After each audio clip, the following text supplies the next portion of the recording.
Hey YouTubers, today I have a very special train set with me, and that is the Lionel Lakeshore Limited passenger train set. The reason why this set is so special because I found the engine and its 4 passenger cars in garbage bags in a dumpster at work. Yeah, somebody cleaned out their home and they threw a bunch of bags in the far end of the dumpster.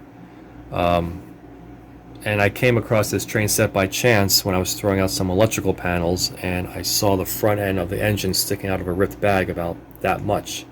So I went in there, I grabbed the engine. I did find the 4 passenger cars, like passenger car 6404. It was missing its coupler, but I did find it, and I had to reattach it with a number 4 by 1/2 inch long sheet metal screw and a number 6 washer, so it's held on there like brand new. Passenger car 6405 had both of its couplers. The Vista Dome car has no couplers that were broken off. And also with the observation car, it has no coupler on it as well. So taking the train set home, I wanted to figure out why they threw it away. All right. So in all the midst of the excitement, I wanted to get the train up and going because, again, it was something that I found. And then it kind of crossed my mind, maybe I should have done a restoration video on this. But, I already found what the problem was. I already had the truck unit running at that time. So I'm going back now to show you how I troubleshoot the engine, so I could show you how to troubleshoot AC Pullmore motor systems with their reversing units.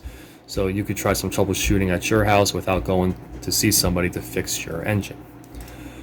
Alright, so these items that you see here is part of a quick clip system that keeps the motorized truck unit onto the frame. Now, whether these clips are on or not, the frame will always make contact with the truck unit, so this whole thing will always be grounded along with the front truck unit as well. Alright, so with recreating the problem, I'll show you how to troubleshoot something like this. So first thing you're going to need is a digital multimeter. And you're going to want to make sure that it's set to AC voltage. If you put on DC, you will not read AC voltage, but although I have seen some Lionel train sets that have operated on DC voltage. So we want to start off with a base test voltage, and I got 9 volts AC. And that's a perfect voltage to start with, because if you go any higher and the engine jerks or it runs, it's going to run right off the tracks, and we don't want that. Alright, so the first thing in troubleshooting is make sure that your wheels are clean. Make sure that all your wheels are clean so you have good contact onto the track. And if that's not it, then there's something else in the system here itself. Alright, so with my probe onto the ground track, we're going to find the wire that comes up from the center pickup wheel, which is right here. And that wire goes into this first brush set. Okay, so I'm getting 9 volts on that. And the wire comes out, goes along to the reversing unit, and that, yeah, I'm getting 9 volts as well there too. Okay, now we're going to check our motor here. Maybe there might be an opening in the winding or so. So we're going to put our leads on the brush units. Alright, so I'm getting 0 volts across this. So this may tell me that the motor itself is good and the brushes are making contact with the commutator. So if I was to go back to ground again, 9 volts and 9 volts here. Alright, so that's fine. It looks like that the Pullmore is good. Let's go to the reversing unit. Okay, so we're starting off with 1 lead here. I got 9 volts. And I got 9 volts on the second lead too. So there's a problem somewhere, I just don't know what it is yet. If we follow the 1 wire back, it goes back to the stud. You may think that this is a ground going back to the motorized truck, but it's not. If you look around the screw, it's a plastic bushing, and it insulates the stud from the motor, because this wire also goes to the double wound field for the engine. And if we put that there, I think we're going to get 9 volts. Yeah, we are getting 9 volts across that. So there's something going on with this, I just don't know what it is. And this is something I was scratching my head on. So if we had something operating with this, if we took our probes, put them up on the E unit, I mean, you would hear the E unit working, or the reversing unit, because you would hear it hum, and you would get a voltage drop across this, but we're getting no voltage drop. The same with the motor. You hear something going on, 0 volts. Even down here to the field, 9 volts. So I mean, we're getting like some sort of, something's not making contact, and I just don't know what it is. But it's possible that grounds do go bad. Start with the truck unit. Ground to rail, ground to truck, 0 volts. We go ground to rail, and then to the frame of the engine, we're getting 9 volts AC.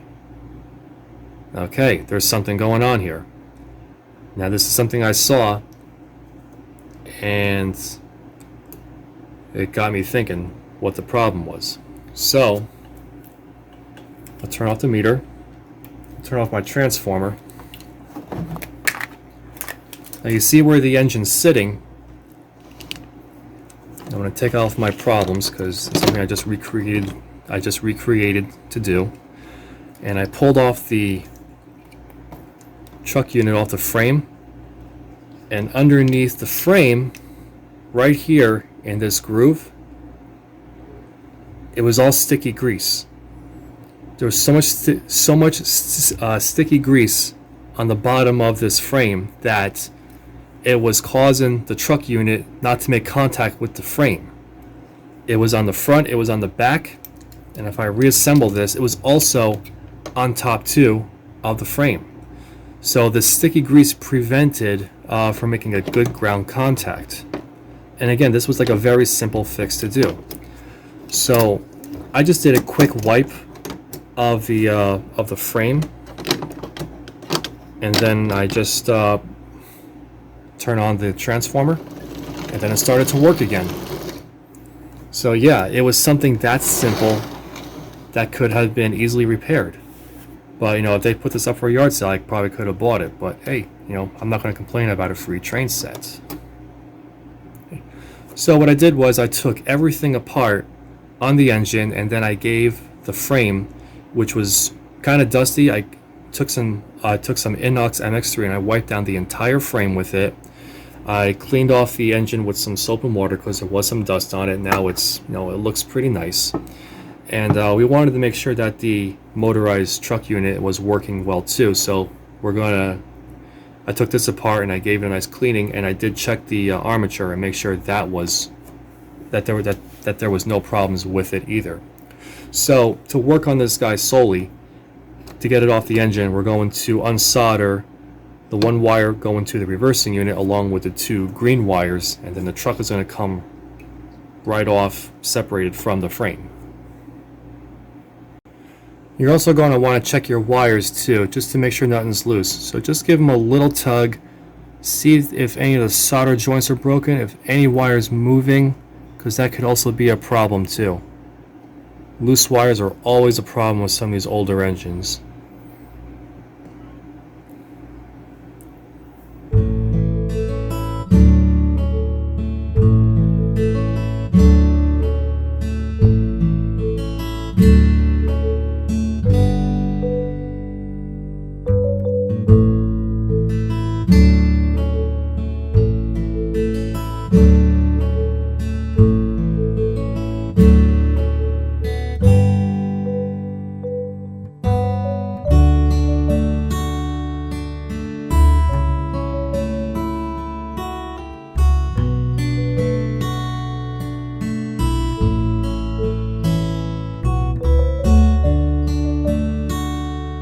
I'm going to test the armature with a megger. What I have is the Subco M500 megohmmeter. It shoots at 1000 volts DC, and this will give you more of a true reading of what's happening in motors and in transformers. So if I take the one lead, which they are magnetic, put it to the armature, see for the heck of it, I'll put it on the other end of the armature too. Push the button, it goes right to bad, because we're reading a short right across the armature, which we're not looking for that, but I'm just doing a small demonstration. So I'm taking the other alligator clip, I'm going to put it on the commutator plate, push the button. As long as you see this on light coming on and there's nothing in between here, then this motor is fine. A digital multimeter is good, but you will get more accurate readings with a megger because you're putting out a voltage that will find your potential shorts in an electrical system for motors and transformers.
Now there's some things I don't understand about Lionel passenger cars. You'll have some passenger cars that will have a grounding truck and one truck that will have the center pickup wheel, while I've seen on the Crescent Limited this same design, but also some trucks would have the ground and the center pickup wheel on one truck. And in that case it affects the wiring in the passenger cars. So power comes in one wire, it's seried throughout inside of the car to the other light bulb, and then power goes out the other light bulb to the other truck. So I got my truck powered set to 14 volts AC. This is the original wiring for it, so this is the luminosity that you get out of it, and if I cover the car you can see just how bright the car is, but my camera is making it brighter than it seems.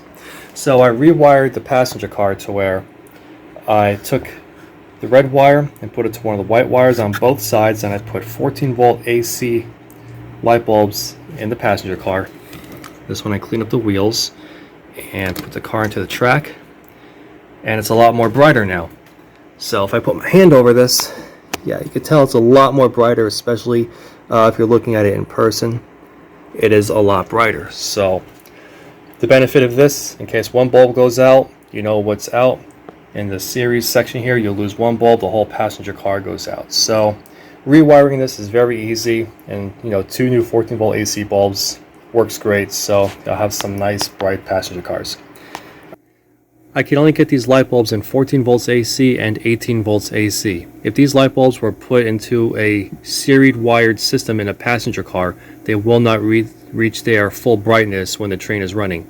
However, when they're put in parallel wiring like I have rewired the passenger car for, they will reach their brightest potential when the train is running.